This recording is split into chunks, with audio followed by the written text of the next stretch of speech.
தமிழகத்தில் ராஷ்டிரிய உலமா கவுன்சிலோட மாநில தலைவராக என்ன நியமிச்சிருக்காங்க. உலமா கவுன்சில் ஒரு அரசியல் கட்சி. அந்த அரசியல் கட்சி ஆல் இந்தியா அரசியல் கட்சி. இந்த ஆல் இந்தியா அரசியல் கட்சி தமிழகத்துக்கு கால் ஊன்றிருக்கு. நோக்கம் என்னன்னா, ஃபர்ஸ்ட் தமிழகத்தை நாங்க கொண்டாந்துருக்க நோக்கம் என்னன்னா, இன்றைக்கு இருக்கிற எங்க முஸ்லிம் சமூக தலைவர்கள் யாரோ ஒரு சரியில்லாத தலைமையத்தை இருக்குது. கண்ணியத்துக்குரிய காகிதம் இல்லத்துக்கு பின்னால் எந்த ஒரு தலைமையும் அன்றைக்கு ஆரம்பிக்க நேரத்துல முஸ்லிம்களுக்காக சரியான தலைவர் இல்ல, நாங்க ஆரம்பிக்கிறோம் சொல்லி ஆரம்பிக்கிறாங்க. ஒரு மிகப்பெரிய ஒரு அரசியல் அமைப்பாக அரசியல் கட்சியாக ஆக்கிவிட்டு தன்னோட சூழ்நிலத்துக்காக தன்னோட சொந்த விஷயத்துக்காக அவங்க பயன்படுத்திட்டு போயிருக்காங்க. தவிர இந்த சமூகத்துக்கு ஒரு பிரயோஜனமும் கிடையாது. அவங்க கூட்டத்தை அவங்க சேர்த்து இருக்க கூட்டத்தார் வரைக்கும் தான் அவங்க பயன்படுத்திருக்காங்க. தவிர ஒட்டப்பட்ட தமிழக மக்களுக்கும் முஸ்லிம் மக்களுக்கும் எந்த ஒரு பயனும் கிடையாது ஆயுதம் இல்லத்துக்கு பின்னாடி. அதனால ராஷ்டிரிய உலமா கவுன்சிலோட தேசிய தலைவர் மௌலானா ஆமரி ரஷாதி மதனி, அவர் ஒரு மார்க்க அறிஞர், மார்க்க குரு. கண்ணியத்தும் இல்ல காகிதம் இல்லத்துக்கு அப்புறம் தான் அவரை நாங்க ஒரு மார்க்க குருவா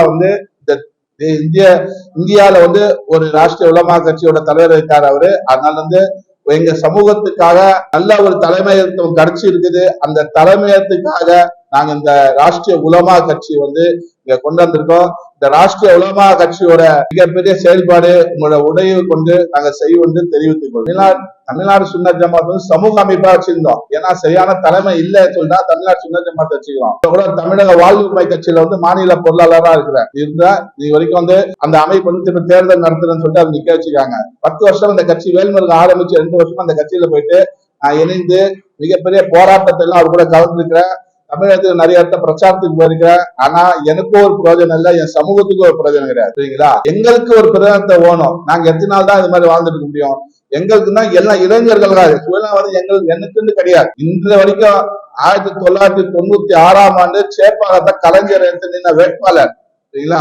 அதுக்கு பின்னாடிதான் நீங்க நினைச்சு பாருங்க என்னோட அரசியல் அனுபவம் எத்தனான்னு சொல்லிட்டு. இந்த வருஷ காலமா அரசியல் இருக்கேன். தவிர எங்களை எல்லாம் யாரும் நல்ல பிரயோஜனத்தை கொடுக்கல. எங்களை கொடுக்குற ஏமாத்தி கொண்டா இருக்காங்க.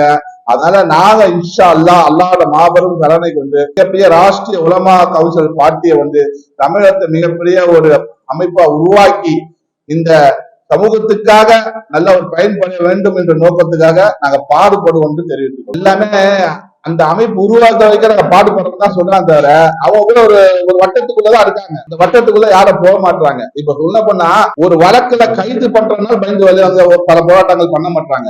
நல்லா புரிஞ்சுங்க. ஒரு தலைவர் சொன்னா ஏழ்மையா இருக்கணும், சிறைக்கு போறதுக்கு அழுத்தக்கூடாது. ஒரு போராட்டத்துல அரசாங்கம் உங்களை கைது செஞ்சு உள்ள வச்சிடலாம்னு சொல்லி நினைச்சாலே யாரும் ஒரு போராட்டத்தை அறிவிக்க மாட்டாங்க இந்த சமூகத்துக்கு. ஒரு பேச்சு உதாரணத்துக்கு சொல்றேன் நினைச்சீங்க. நான் பழனிபாபா கூட இருந்தேன். பாட்டாளி மக்கள் கட்சி உருவாக்குனேன் 1996ஆம் ஆண்டு சேப்பாத்த கலைஞர் தின்னது. அப்ப வாழப்படி ராமதாஸ் அந்த கட்சிக்காக ஒரு வேட்பாளரை நிப்பாட்டினாங்க. அந்த நேரத்துல பாட்டாளி மக்கள் கட்சி வன்னிய சமூகத்துக்காக அவங்க பல போராட்டங்கள் நடத்தினாங்க. ஆனா எந்த போராட்டம் நடத்தினாங்க போராட்டம் வெற்றி அடைந்தது. ஏன்னா அவங்க சிறைக்கு போகும் அஞ்சுல அவங்க உயிர் தியாகம் பண்ண கூட அந்த சமூகம் அஞ்சுல. ஆனா இன்னைக்கு நிறைய ஒரு நல்ல பிரதத்தை வாங்கி வச்சிருக்காங்க. ஆனா எங்க சமூகத்துக்கு சரியான ஒரு தலைமைத்துவம் இல்ல.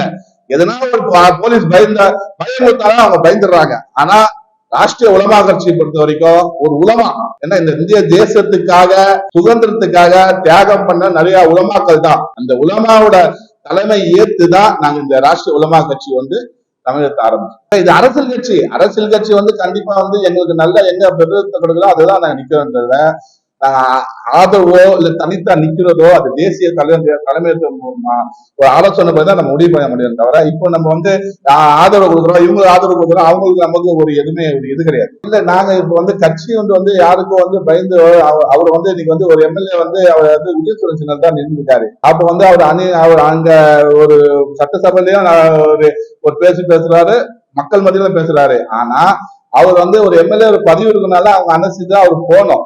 அவரோட இது அது. ஏன்னா அவர் நிக்கிற தனித்த சின்னத்தை நிக்கல, உதயசூரத்தை நின்னதால்தான் அவர் 3500 ஓட்டை ஜெயிச்சாரு. அந்த 3000 ஓட்டோட முஸ்லீமு கிறிஸ்டின் தலித்து போட்ட ஓட்டதான் ஜெயிச்சாரு. தவிர வன்னியர் போட்ட ஓட்டை ஜெயிக்கல. அவரு வன்னியர் ஓட்டெல்லாம் அவர் வாங்கவே இல்லை.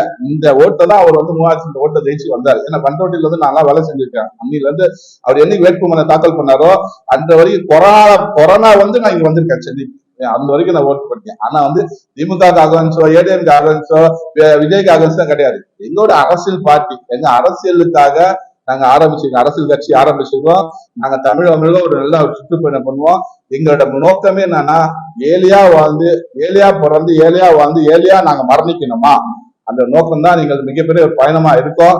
அது தெரிவிச்சு தமிழ்நாடு சுன்ன ஜமாத் பொறுத்த வரைக்கும் அரசியல் கட்சி கிடையாது. ஏன்னா தமிழ்நாடு சுன்ன ஜமாத் எல்லா அரசியல் கட்சிக்காரங்களும் அதுல இருக்காங்க. இல்ல அது நாங்க ஏற்கனவே டிக்ளேர் பண்ணிட்டோம், இல்ல அரசியல் கட்சி கிடையாதுன்னு சொல்லி நாங்க சொன்னோம். வன்னியர் சமூகத்துக்கு தமிழ்நாடு சுன்ன ஜமாத் இல்ல, இது அரசியல் கட்சியா நாங்க ஒரு பொறுப்பு, அது அவங்க நோக்கம். நாங்க அது கொண்டு வரல. நாங்க வந்து தமிழ்நாடு சுன்ன ஜமாத்ன்றது ஒரு பிளாட்ஃபார்ம். அந்த தமிழ்நாட்டுல வந்து எல்லா அரசியல் கட்சிக்காரங்களும் இருக்காங்க. ஒரு சமூக பிரச்சனை, இஸ்லாமிய பிரச்சனைக்காக கொல்லப்படுறது தமிழ்நாட்டு சுன்ன ஜமாத். ஆனா இது வந்து அரசியல் பிரதிநிதித்துவத்துக்காக, அரசியல் வாங்க எம்எல்ஏ எம்பி கவுன்சிலர் இது மாதிரி வந்து பாராளுமன்றத்துல இருந்து இது உள்ளாட்சி வரைக்கும் நம்ம வந்து இதுல நிக்கணும், நம்ம பிரதிநிதித்துவம் வாங்கணும். எல்லா இளைஞர்களை வந்து ஒரே அணியில திரட்டணும். எல்லாமே வந்து எல்லா இளைஞர் நீங்க பாக்குறீங்க, விடுதலை சிறுத்தைகள் இருக்கட்டும், விஜய் கட்சியில எல்லாமே ஓடுறாங்க. சரியான தலைமைத்துவம் தான் ஓடுறாங்க. ஒரு நல்ல தலைமைத்துவம் இருந்தா யாரும் எந்த இதுல போக மாட்டாங்க. இப்போ வன்னியர் சங்கத்தை எடுத்துக்க, ராமதாஸ் நல்ல தலைமையா இருக்காரு. அந்த ராமதாஸ் தலைமையா இருக்காரு, அன்புமணி தலைமையா அந்த சமூகம் விட்டு போதா பாருங்க. சில பேர் குறிப்பிட்ட ஆள் தான் போயிருப்பாங்க, தவிர மத்த யாரும் போக மாட்டாங்க. அவங்க கட்சி அவங்க சமூகம் சொல்லிதான் நிக்குது. ஆனா இங்க தமிழ்நாட்டுல எடுத்தீங்கன்னா, நான் எங்க பொறுத்த வரைக்கும் ஆளுக்கு ஒரு திசையில இருக்கோம். அந்த ஆளுக்கு ஒரு திசையில இல்லாம எல்லாரும் ஒன்று கூட்டி ஒரு மிகப்பெரிய ஒரு தேசிய கட்சியை தமிழகத்தை கால் ஊண்டி மிகப்பெரிய ஒரு புரட்சி உண்டாக்கும் ஒரு நம்பிக்கையோட இன்ஷா அல்லாஹ் இருக்கு.